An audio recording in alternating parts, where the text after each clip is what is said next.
2장 라합.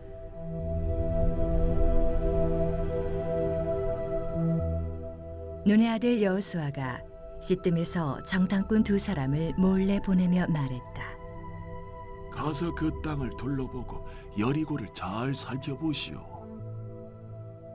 그들이 길을 떠나 라합이라는 창녀의 집에 이르러 그곳에서 묵었다. 여리고 왕에게 보고가 들어갔다. 지금 막 들어온 소식입니다. 이 땅을 정탐하려고 이 밤에 사람들이 들어왔습니다. 이스라엘 백성 가운데서 왔다고 합니다. 여리고 왕이 라합에게 전가를 보냈다. 너희 집에 묵으려고 온 사람들을 내놓아라. 그들은 정탐꾼들이다. 이 온 땅을 정탐하러 온 자들이다. 그러나 그 여인은 2사람을 데려다가 숨겨두고 이렇게 말했다. 맞습니다. 2사람이 저에게 오기는 했지만 저는 그들이 어디서 왔는지 몰랐습니다. 어두워져서 성문이 닫힐 무렵에 그 자들이 떠났는데 어디로 갔는지는 모르겠습니다. 서두르십시오. 쫓아가면 잡을 수 있을 것입니다. 그러나 그때는 라합이 2사람을 지붕으로 데리고 올라가 지붕 위에 널어놓은 아마단 밑에 숨겨둔 뒤였다. 그들을 뒤쫓던 사람들은 요단길을 따라 여울목 쪽으로 향했다. 그들이 나가자마자 성문이 닫혔다. 그 밤에 정탐꾼들이 잠자리에 들기 전 라합이 지붕 위에 있는 그들에게 올라가서 말했다. 나는 하나님께서 당신들에게 이 땅을 주신 것을 압니다. 우리 모두가 두려워 떨고 있고 이 땅의 모든 사람이 절망에 빠져 있습니다. 당신들이 이집트를 떠날 때 하나님께서 당신들 앞에서 어떻게 홍해물을 마르게 하셨는지, 당신들이 거룩한 저주 아래 두어 멸망시킨 요단 동쪽 아모리 사람의 2왕 시혼과 옥에게 그분께서 어떻게 행하셨는지 우리가 들었습니다. 그 말을 듣고서 다들 가슴이 철렁 내려앉아 숨이 멎는 줄 알았습니다. 모두가 당신들 때문입니다. 당신들과 위로 하늘의 하나님이시며 아래로 땅의 하나님이신 하나님, 당신들의 하나님 때문입니다. 이제 하나님의 이름으로 나에게 약속해 주십시오. 내가 당신들에게 자비를 베풀었으니 당신들도 우리 집에 자비를 베풀어 주십시오. 내 부모와 형제를 비롯해서 우리 집과 관계된 사람들을 모두 살려주겠다는 보증으로 눈에 보이는 증거물을 주십시오. 우리 목숨을 죽음에서 건져주십시오. 그 사람들이 말했다. 우리가 목숨을 걸고 당신들을 지키겠소. 다만 이 일을 아무에게도 말하지 마시오. 그러면 하나님께서 이 땅을 우리에게 넘겨주실 때 우리가 신의를 지키고 자비를 베풀어 당신들에게 도리를 다할 것이요. 여호수아 2장은 하나의 통일된 문단입니다. 이 문단에는 직접 화법의 대화체 문장이 10차례 이어지고 있습니다.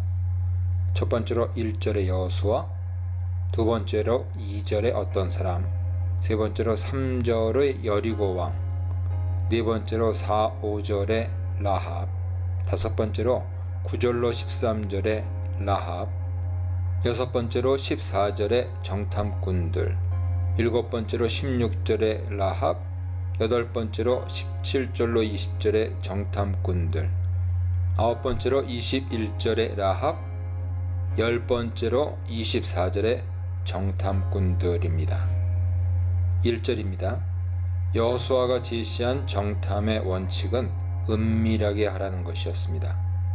그러나 정탐꾼이 여리고 도성에 들어가자마자 금방 탄로가 납니다. 정탐꾼이란 단어는 라갈의 동명사형 머라글라임인데 발품을 팔면서 온 지역을 샅샅이 돌아다니는 자를 가리킵니다. 애굽에서 총리 대신이 된 요셉은 양식을 구하러 온 형들에게 정탐꾼의 누명을 씌웁니다. 가데스에서 모세가 정탐꾼을 보냈을 때 정탐꾼을 보내라고 지시하신 분은 여호와시죠. 그런데 신명기에는 백성의 요구에 따라 모세가 보낸 것으로 나옵니다. 가데스에서 파견한 정탐꾼들은 가나안의 도성들이 높고 강한 것을 보고 잔뜩 겁을 먹고 돌아왔습니다. 이 때문에 온 백성이 시험에 빠져 가나안 진입을 거부합니다. 하나님은 불순종하는 백성에게 진노하셨습니다. 여기 정탐하다란 동사는 여호수아처럼 라갈이나 하파르를 사용하지 않고 투르를 사용합니다. 14번 사용되는데요. 투르는 이보다 앞서 민수기 10장 33절에 나오는데 언약궤가 광야에서 사흘길을 앞서가며 길을 안내하는 것을 묘사했습니다.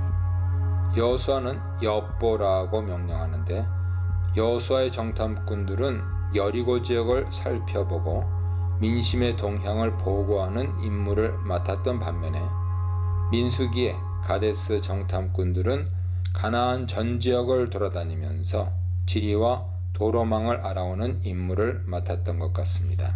여호수아는 가나안 땅의 주민과 여리고 도성의 주민이 어떤 마음 상태에 놓여 있는지를 알아보려고 합니다. 대적의 영성 상태를 미리 조사한 후에 여리고 도성의 함락을 시도할 것이었습니다. 요단강을 건너기 전 시딤에서 미리 알아보려는 것은 이미 가데스에서 실패한 정탐 경험을 되풀이하지 않기 위해서입니다. 라합이 알려준 가나안과 여리고의 상태는 정탐꾼에 의해 온 이스라엘에게 그대로 보고됩니다.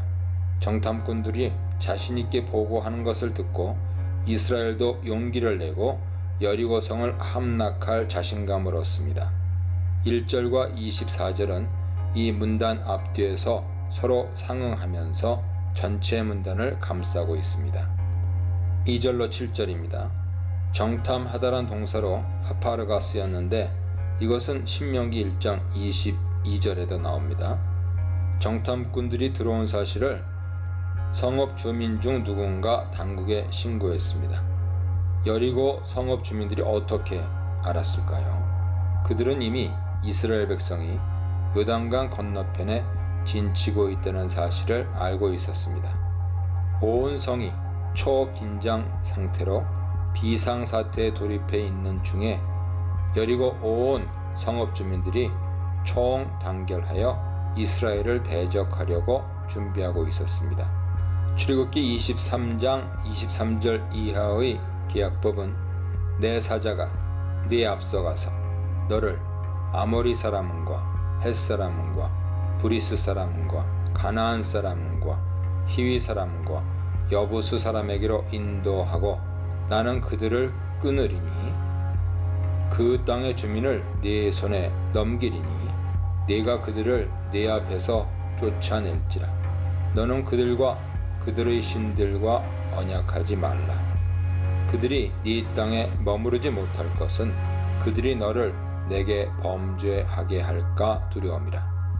네가 그 신들을 섬기면 그것이 너의 올무가 되리라 라고 규정합니다. 출애굽기 34장 11절의 새 계약법에도 너는 내가 오늘 네게 명령하는 것을 삼가 지키라.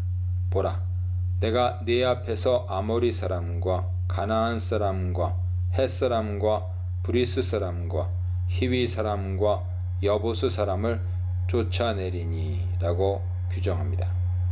가나안의 왕들과 귀족들 뿐만 아니라 그 땅의 주민들도 몽땅 쫓아내야 하는 까닭이 여기에 있습니다. 모든 주민이 가나안 도성의 우상을 숭배하면서 물질주의에 사로잡혀 있기 때문입니다.